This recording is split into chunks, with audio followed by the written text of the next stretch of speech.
Hey everybody, welcome to How to Be Mesmerizing. It's Tim Shurr, your host, and today we have a really mesmerizing guest. Diana Wu David is here. Diana Wu, welcome to the program. Thanks so much, Tim. I've never been introduced that way. It's going to be my new calling. Yeah, that's right. Woo. So I'm really excited you're here. Diana is coming in from Hong Kong. And so we're not using video this time because we were getting too much lag. So we just have the recording. And so, Diane, I'm really happy that you're here and you're joining us. You've made time. I know you've got so much going on. So let me give a quick preview of who you are. So she has written an awesome book called Future Proof, Reinventing Work in the Age of Acceleration. And we're going to be talking about that age of acceleration that we're in, because the question is, are we going too fast? Diana, you have quite an impressive background. She's been all over the country and then all over Asia, and she's a former Financial Times executive. She works currently at CEO, and she started out her career as an assistant to Henry Kissinger, which is pretty cool. And she's an adjunct professor of leadership through Columbia Business School, and she's done a TED Talk, and I could literally spend the whole time talking about all your accolades. So I'm really happy that you're here. Let's jump right in. So Absolutely. What caused you to write this book, Future Proof? I'm obsessed with the future of work. I have spent most of my career managing people, either virtually across Asia or in Europe or North America, and even in consulting, helping really figure out how to use all the unlocked potential to overcome digital disruption and bring my clients and companies to the best success that they can have. And I started a new business in Asia for Financial Times that was focused on board directors. And I kept having these conversations where they would sit down and say, Diana, I'm 55. I've had an incredibly successful career, retirement age is 60, and I have no idea what to do. The pace of change is so fast. And how can I possibly reinvent myself? And I was on a journey, sort of with the TED Talk, which is in the TED Talk, of really changing my life into more of a portfolio career. And I thought, well, let me use this as a good excuse to interview 100 people who seem to be doing it well, and find out what their stories are and match it with some of the research that I was looking at and reading about, and we'll find out together. Yeah. So what did you find out? Oh, I found out that people are working really hard following other people's scripts. And we always say, work hard to have the life that you want. Don't just accept the one you're given. And I think a lot of people were in that rut of like, this is what I was supposed to do and I did it. Where's the payoff? And why aren't I getting it? The world has changed. Yeah, it certainly has. So when you said that, we work really hard following other people's scripts. That's very powerful for me, because I find that we start off our lives doing that. Most of the beliefs that we have are formed by the time we're 8 years old. And, a large part of those beliefs, in fact, maybe all of those beliefs up until about 8 years old, came from those around us. Right. So the life scripts that we absorb into us from our parents, our religion, our society, our culture, our friends, all those messages that get into our mind, and we find ourselves sometimes, just chasing approval and thinking that I have to do all these things in order to be good enough. And if I don't work really hard, and if I don't reach my full potential, and if I don't do all these things that people say I should be doing, then I'm not going to matter, or I won't be loved. And so, now people are finding themselves at the golden age of 50, 55, 60, and there's a whole new level of reevaluation that happens around that time. And so it's interesting. Yeah. So when people start to realize that maybe they've been, running these scripts from other people, what do they do with that? How do they make the turn? Well, I think that it helps in some ways to realize that it's an age of acceleration. You can't have that trade-off of if you do X, I promise you Y, because things are changing so quickly. So I just had this conversation with my daughter when I grew up and said, "Oh, I want to do journalism."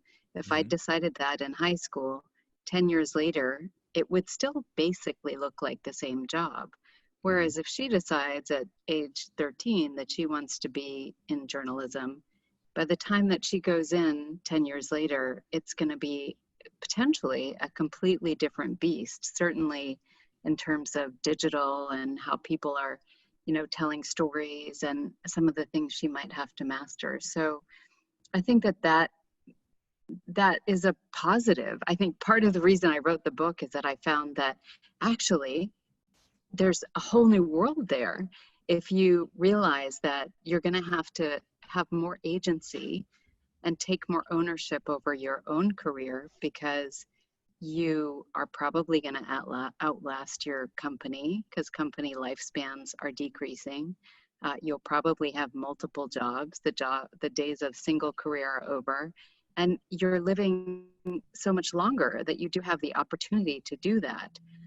So with that, as a Spider-Man, with great um, responsibility, opportunity or something comes great responsibility. I know it's pissed off Yes. all the Spider-Man fans and on your show by misquoting it, with as well with as great pissing power off all comes my kids.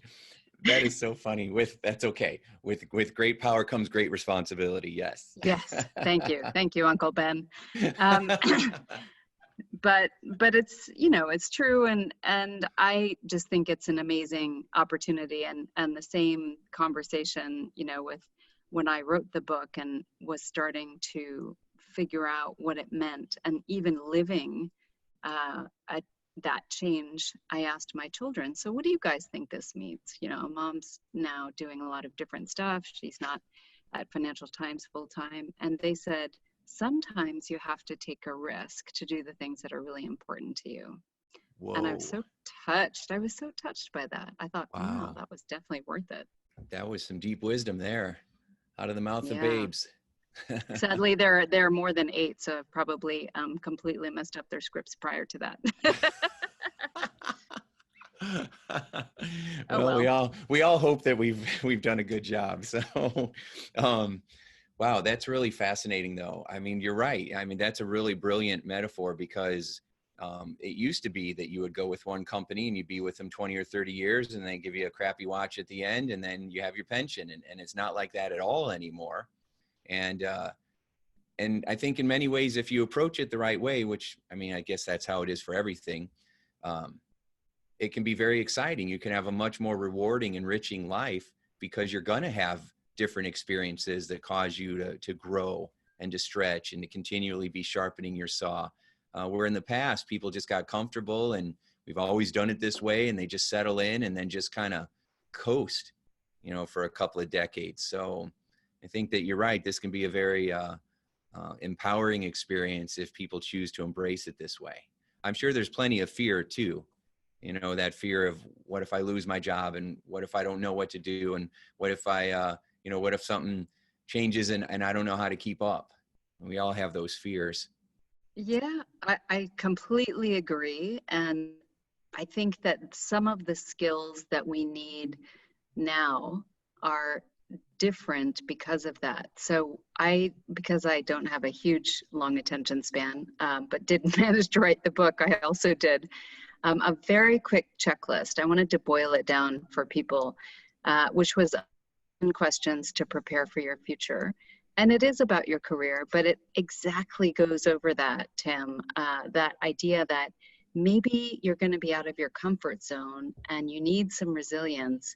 So some of those questions are about the kind of network of relationships that you have around you to ensure that you don't feel like you're so close to the edge you're going to fall off, that you have people who can say, maybe you're just a little too far outside your comfort zone, and you need to pull back a little bit, or gee, you fell down, let me dust you up and you can try again, or whatever it is.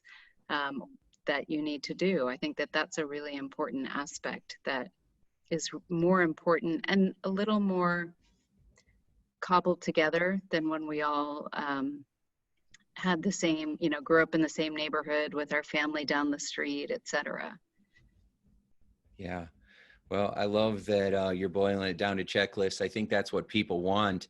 20 years ago, one of my mentors, he never wanted me to create checklists because the goal was take a couple of years and force people to learn it on their own. Don't just give them checklists, help them form their own. And that model of thinking is so outdated now because everybody wants it quick and fast. I was listening to a program from Daniel Goleman, and one of his big things is on focus. And he wrote a book called Focus. And he said that he wanted to get it published. So he was shopping publishers, and one of the publishers said, I love the idea. I want to get it out into the world, but do you think you could keep it short? Yeah. And that is the point. Everybody's like such a short attention span. So first of all, congratulations getting the book done, because that's if you've never written a book before, you can't understand how challenging it is. So good job for that. And Thank you. then, so when you're helping people to figure out maybe they're too far out of their comfort zone, is there a way to know if you are, or if you're just scared and you need to, go through it? Push through. Well, I started a course that was based on the book for people to future-proof. And one of the things that I'm really interested in is community. And we formed an online community. And one of the most wonderful moments was when one of the people on the call who's starting up a company, and she's very much outside of her comfort zone, said, even sharing the things about my company and, sharing my insecurities about it is feeling very vulnerable to me. We were like 9 people on a Zoom call or something. Mm-hmm. And one of the guys in the US said, I'm a bit older than you, and all I can say to you is, when you feel vulnerable, sometimes when I feel vulnerable, I know I'm growing. So you're doing the right thing and keep on going. And, Nice. I think that this idea of micro mentoring, people companies have entire systems of mentoring and matching and whatnot. But those moments, those micro mentoring moments where somebody just says, yeah, that's cool, keep going, Mm-hmm. are so important. Oh, yeah. So important. And, I talk a lot when I'm working with leadership teams about catching people doing things right, because just one smile, one pat on the back, one affirmation when somebody's in that vulnerable state means so much, right? It can reinforce such a strong new belief and a new set of behaviors. But people tend to skip over that and continue, we're in this culture of catching people. And so it's such a mistake at so many levels.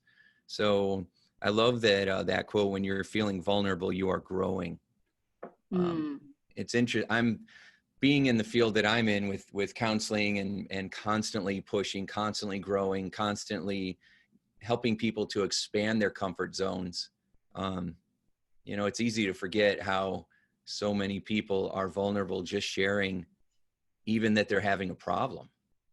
And it's funny, we have to have this mask on that, we can't show weakness, and we think that vulnerability is weakness, which, anybody who's listened to Brene Brown stuff knows that there's tremendous strength in vulnerability. So yeah, I really like that. So I always ask everybody, because the thing that I'm most fascinated with are unconscious beliefs and biases. I've been studying that for 30 years. And so whenever we're trying to make a breakthrough, we always have resistance first. What's some of the resistance that you find that comes up in the people that you're coaching? And then how do you get them through it?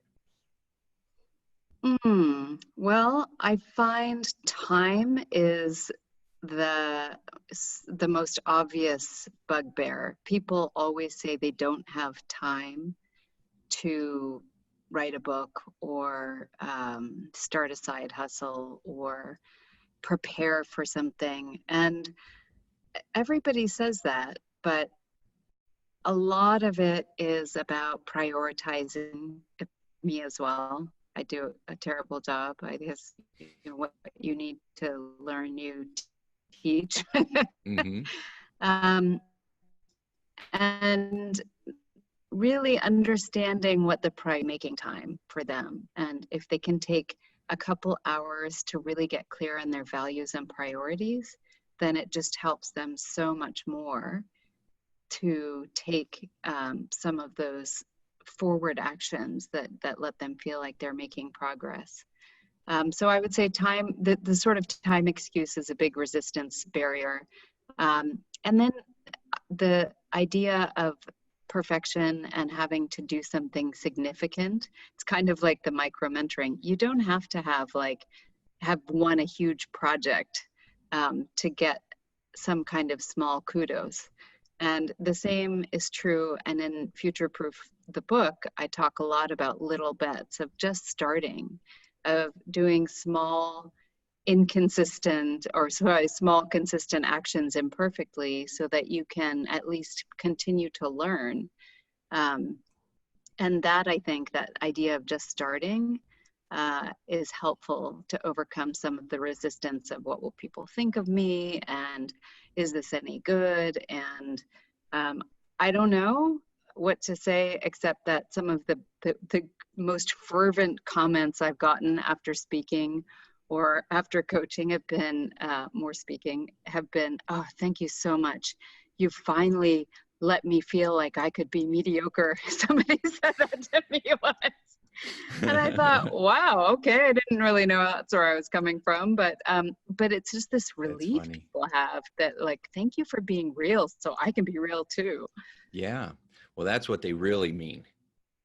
Yeah, Allowing me to be real, because they're running that early life script that I have to be perfect, right? Or I'm not yeah, going to be loved. I'm not going to be enough. And of course, that's such a setup, a false expectation, because there's nothing perfect, right? So I really like how you said, though, the small, consistent, and imperfect steps, right? That ultimately lead us to those bigger goals.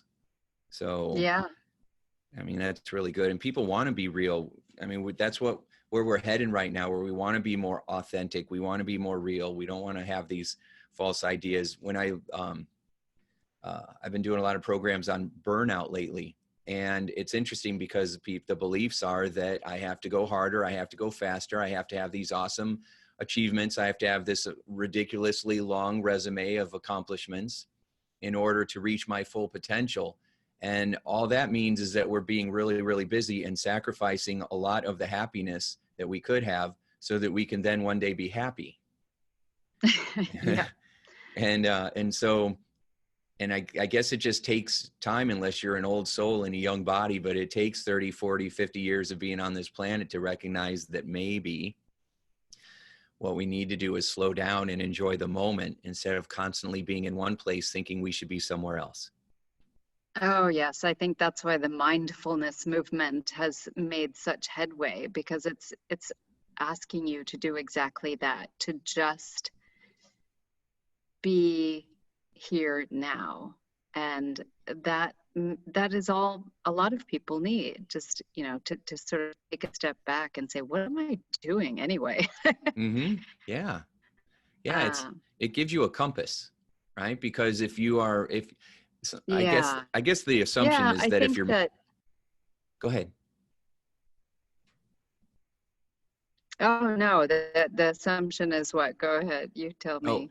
well, the assumption is that if we are mindful, it means that we're letting go of our desires, that we're somehow losing our ambition, which either scares people because they feel like that adrenaline rush is what made them successful, or they think that somehow they're just going to be sitting in a living room for hours upon hours just meditating, and that's not it. Being mindful is about having a compass and deciding just what you said. What are my real values? What are my real priorities? I need to spend more time on the stuff that matters most. So I'm spending time on things that are very productive instead of just being busy. Yeah. Well, one of the things, and the reason people don't have time, and honestly, I do this all the time myself, fall into this trap of being overwhelmed Mm-hmm. because I have so many things on my list. And in order to feel like I'm making progress, I have to check off those things in my list. And without taking the sort of breath and step back to say, which ones are the important ones? What if Mm-hmm. I just did one?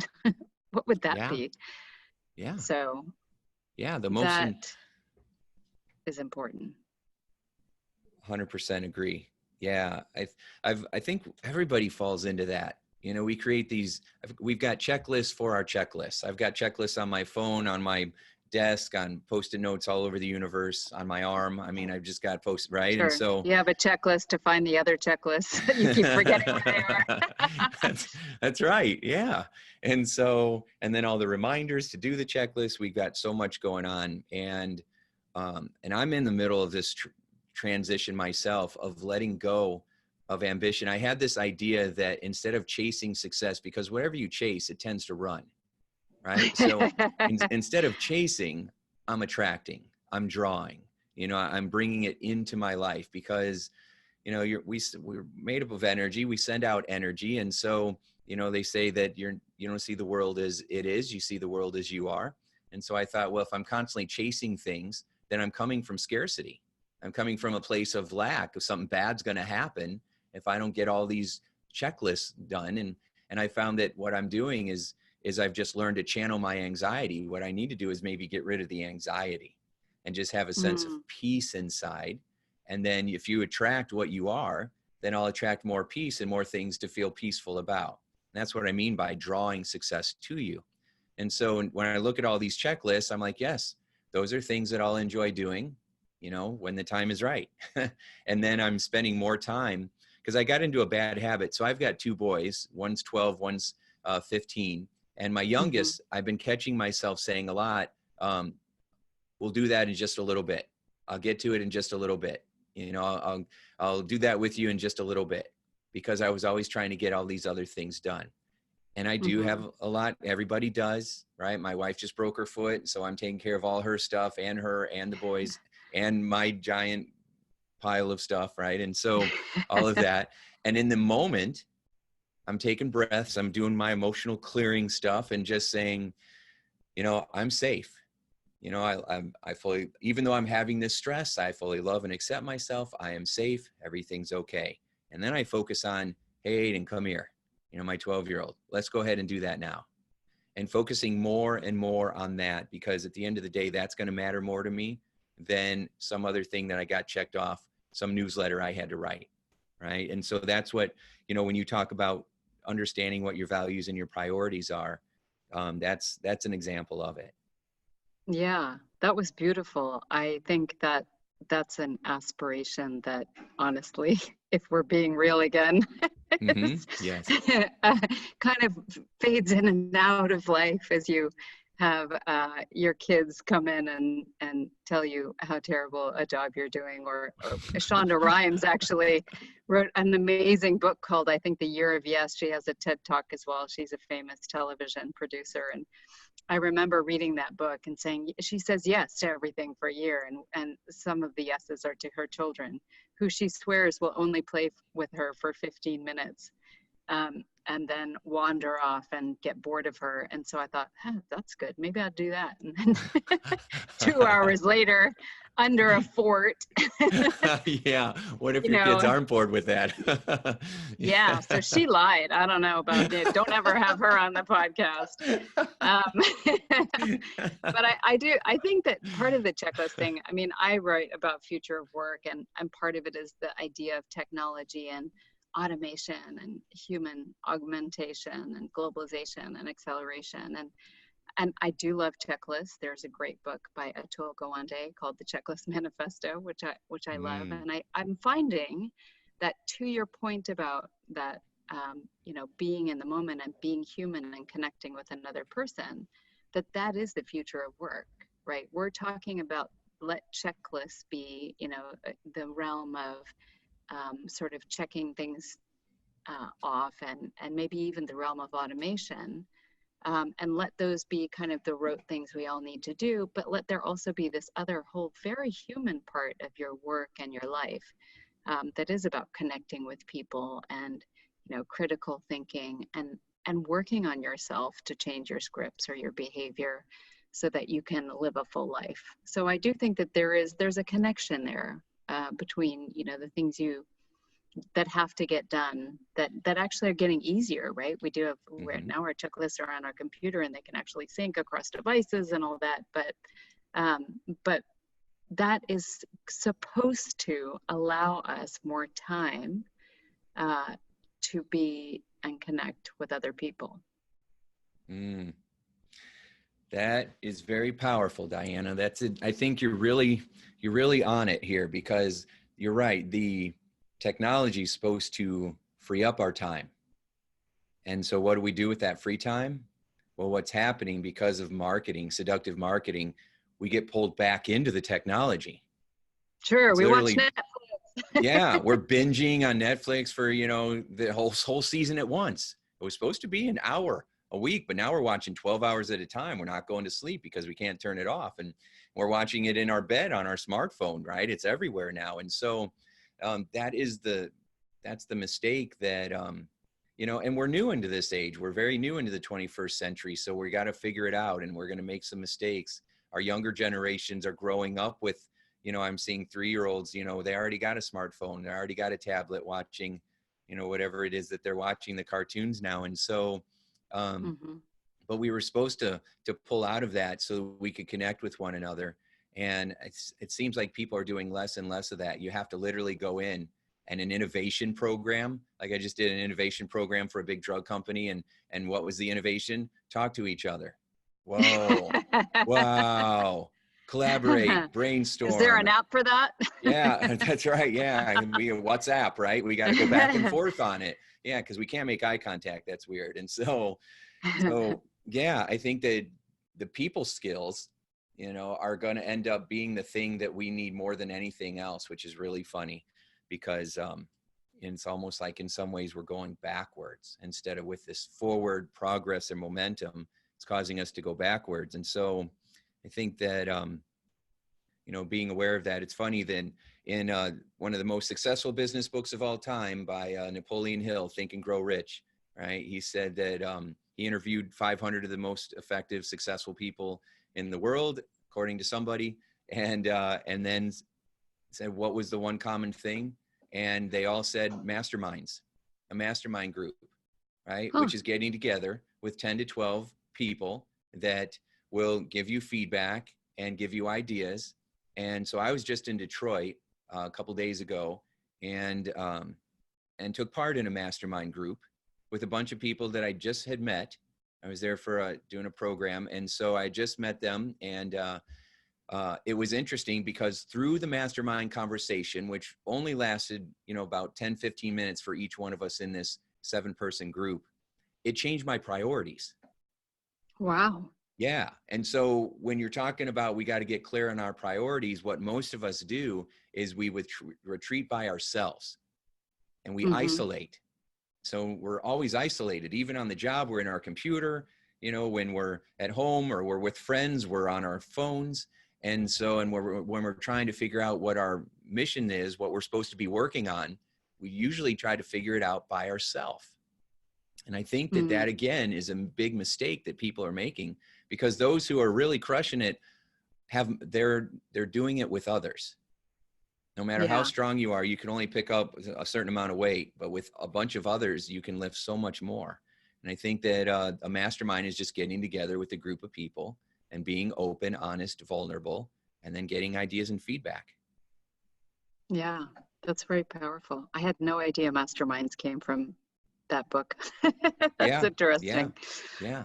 The concept is old as time.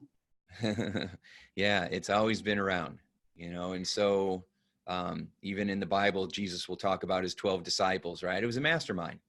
I don't know if they were contributing a lot of feedback, but Jesus, maybe we should do it this way.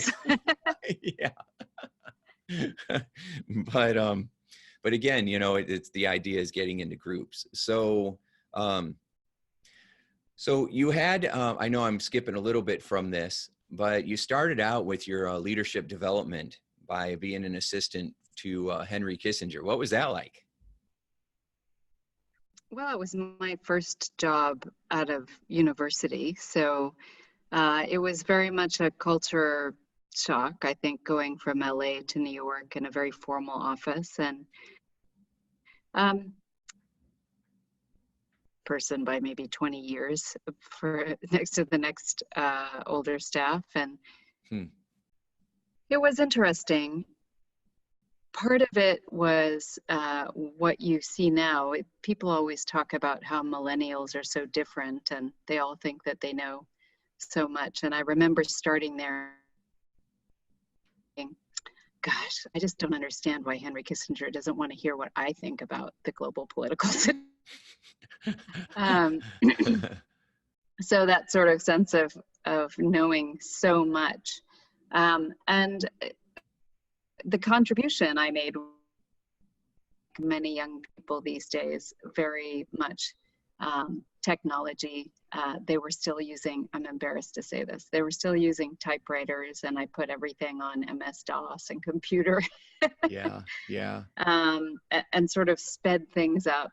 But I learned so much. And it's interesting because, you know, bringing it back to people, there's a guy who spent the entire day talking to people, from the bit, you know, the time he came into the office, or he'll be doing interviews or whatever. He really was talking to people, finding out what they thought, you know, kind of testing his own thoughts, etc. And it was really interesting to think, so that's what leadership is. It's about talking, it's about listening, it's about really synthesizing a lot of your ideas to lead and then decide the action to take forward. Now, not everybody will agree on the actions that he's decided throughout his life, but certainly he has made his mark on society, and certainly did have a huge influence on opening China and many other aspects of politics. Yeah, yeah. That's interesting. You know, I'll often ask people, I'll say, when you think of, you know, throw out some attributes or characteristics of some of the best leaders that you've ever worked for and or worked with. And people are always like a great listener, someone who cares about you, trustworthy, honest. Nobody ever says, oh, the best one I ever worked with, they were just a whiz on the Excel. You know, it's never the hard skills. You know, they were just an amazing marketer. They don't really talk about it that way. They talk about how good of a listener they were and how they made you feel like you were the only person in the room when you were having a conversation. So Yeah. Yeah, but that's leadership, right? I mean, and not everybody aspires to be a leader. I personally would love to find somebody with great Excel skills most of the time, because those people are being able to take somebody who is like that and, you know, listening, crafting a vision, and showing everybody where they contribute and how they belong, I think is really powerful, because now it's the future of work, but truly we want to belong, and we want to feel relevant, and we want to feel like we're contributing. yeah, you know, that's really powerful because one of my clients is a hospital, and they were talking about how different departments won't don't feel like they matter as much or aren't as valued as much by other departments. And the CEO, he said, everybody matters. You know, people don't realize that when a patient comes through our facility, how many people are involved in the process. You know, if you don't get your labs done, people might think that the doctors or nurses are the most important, but if you don't get your labs done and done quickly, if you don't get your x-rays read, if the room isn't clean, you know, all these different things, if the billing isn't put through, you know, then you're not supported. It wouldn't run. You know, it's like Yeah. a 6-cylinder engine and only 4 of the cylinders are running. The car's not going to go very well or very far. So I think that you're right. When people understand how much they matter and how they are contributing, and you just help people. I have an acronym. I always say all we got to do is walk around loving each other. LUV: listen to, understand, and validate. And if we could just love on each other a little bit more, so many of the problems that we have would disappear.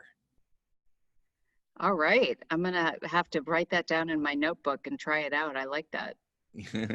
Yes, so good. Bring it out into the world, and add that to the add that to your future proofing volume 2. Absolutely. Okay, I will. I'll have to figure out how to say it in Chinese as well, or how it translates into Chinese, which is a character that's which is a great character. I love that character, but I don't know that we don't have great acronyms in Chinese given the.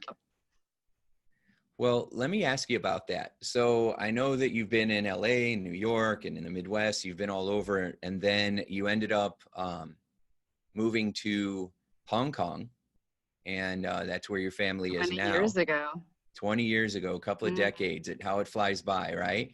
And so, yeah. so what's it like living in Hong Kong compared to maybe the US, or the way that people think or take care of each other based on the stuff that we're talking about? Are they into it? Are they not into it?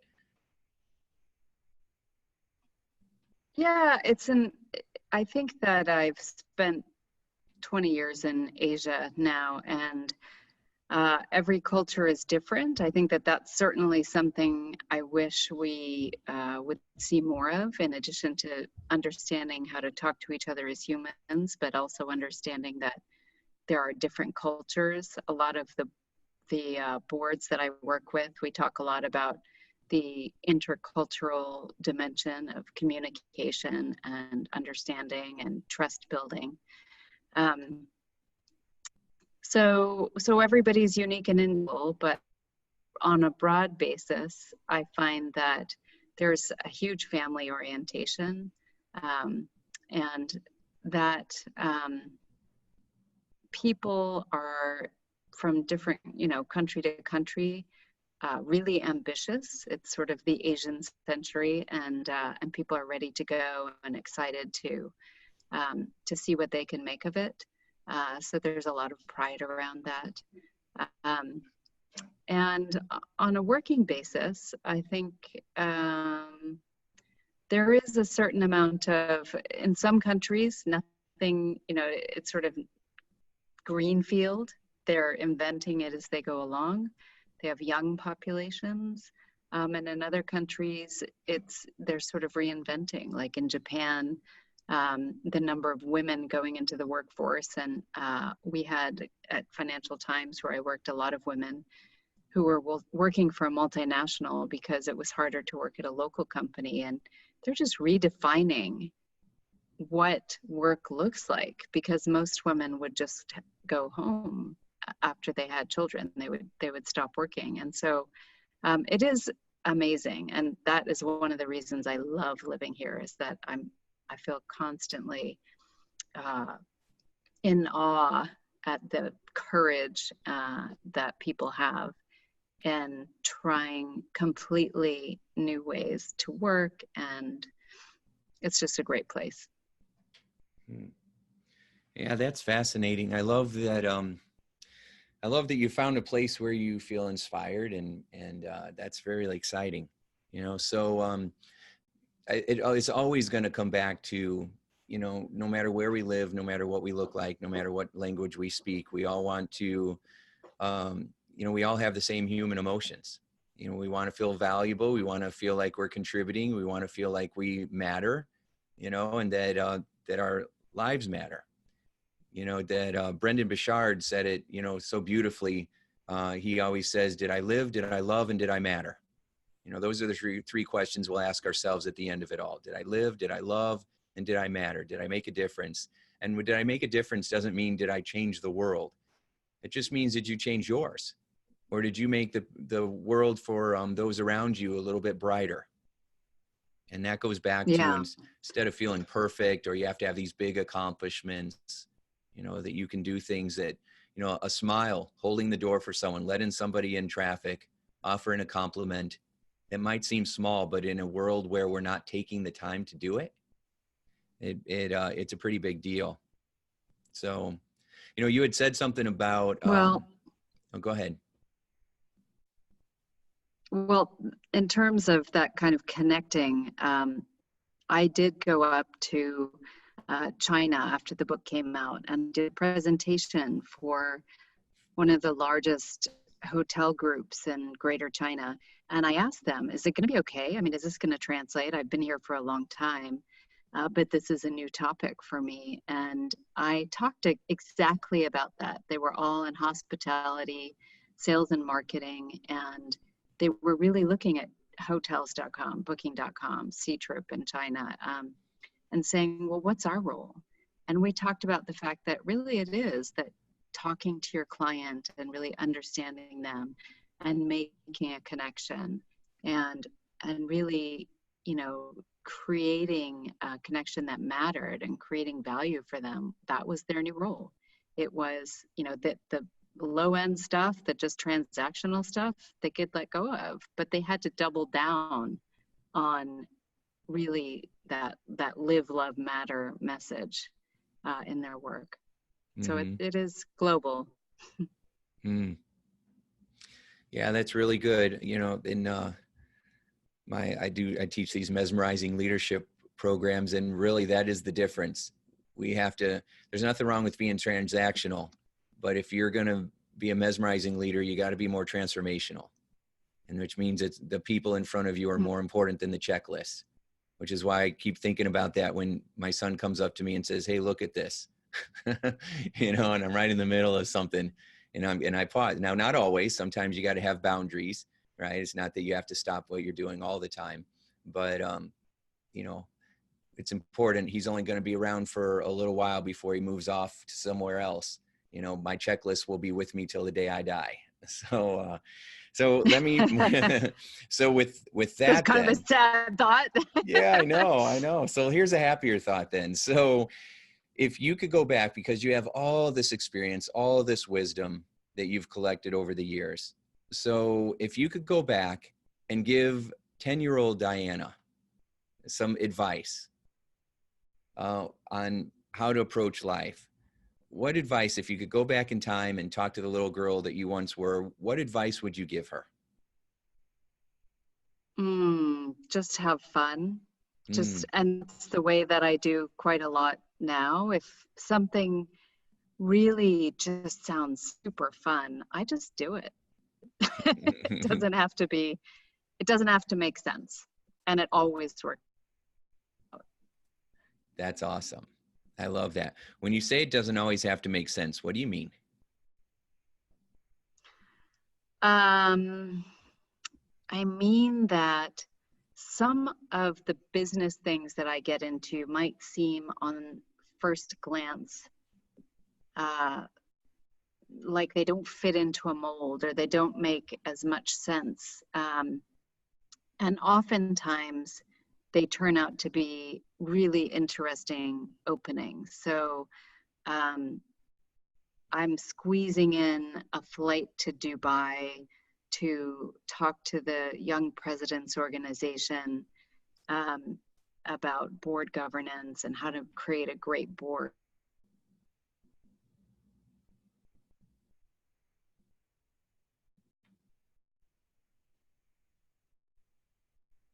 Uh-oh.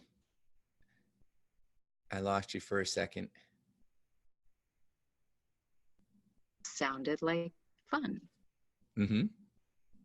And often I've found often that those are those things that I do that I think, why am I doing this? Those are the ones that take my business in a new direction and kind of transform it and augment it and sort of multiply it, 100-fold ultimately. So I don't know what kind of juju is happening there, but well, I love it. And what's the worst thing that could happen? I can go and I can have fun. Well, I think it's the juju is the belief, right? The belief that the more fun I have, the more successful I become.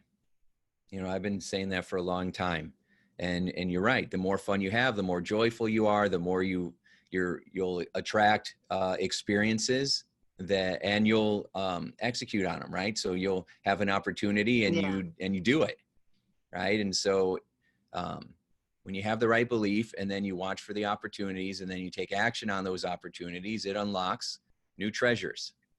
And so that's what it's all about. So if you look back and you're like, boy, I had all these treasures You know, it was really fun. I had all these experiences, and you've had so many already that you've already won. So everything else is just a bonus.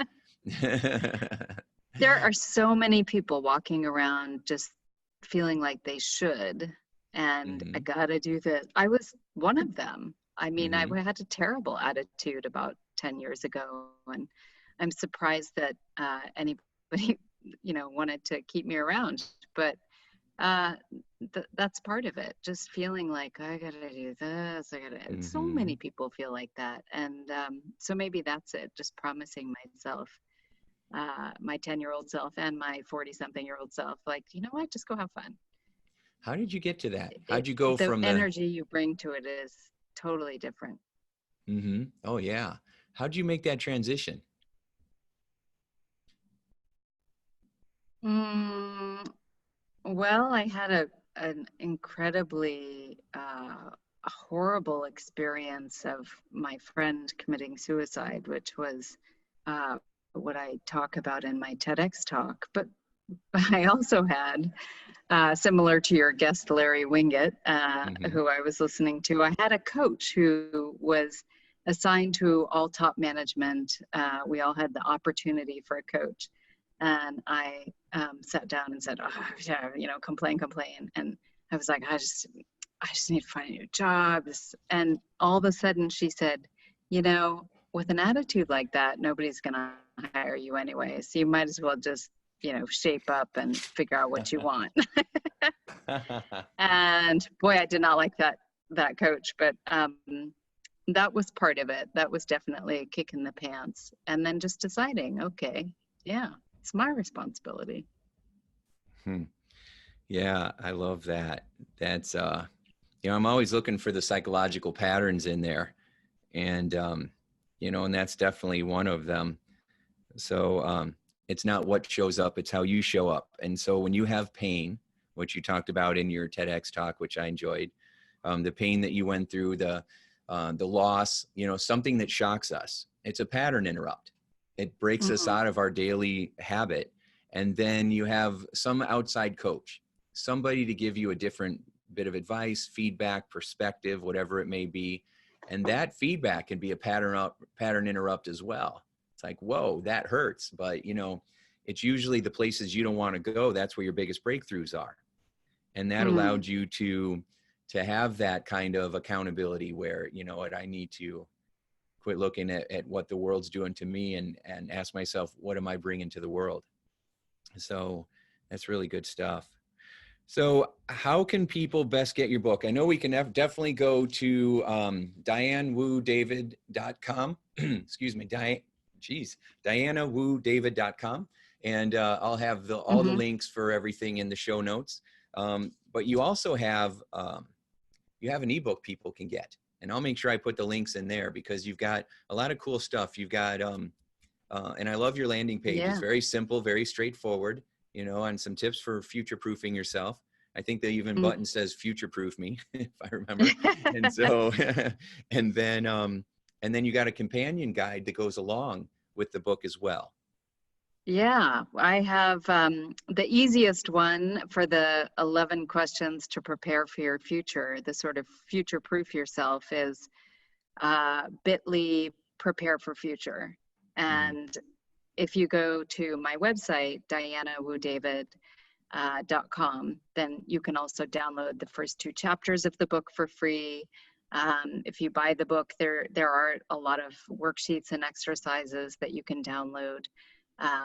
And you can certainly sign up for the newsletter that I put out on a monthly and sometimes even more basis that just brings some additional thoughts about how you can progress and how you can master yourself and your life in the future. So yes, I invite everybody to be part of the Future Proof Tribe. I would love it. And I Mm, hope that it's helpful as people yes.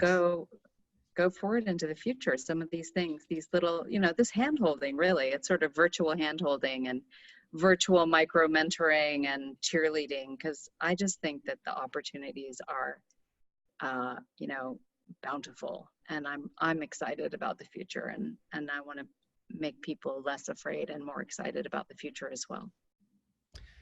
Ladies and gentlemen, Diana Wu David, that was outstanding. I can't think of a better way to wrap this up. So Diana, thank you so much. This has been a real pleasure talking with you and brainstorming on how to future-proof ourselves. And so thank you so much for being a part of our program today. Thank you, Tim. It's great to be here. Is there any last thing that you want to share with the audience? Any last particular thought that you might have? Well, as we started with, don't just work and do what you've been given. Work hard for living life on your own terms. That's awesome. That should be on a poster somewhere. So very good, very good. All right, wonderful. Well, thank you, Diana, and everybody that's listening. Thank you for being a part of our program today. I hope that you got some really valuable insights from this. Make sure you share this with your friends and especially your team members in any company that you work with, because the stuff that you learned today will help to future-proof you and your organization. So thanks so much for being here. Make today a sure success, and we'll talk to you soon. Thanks, everybody.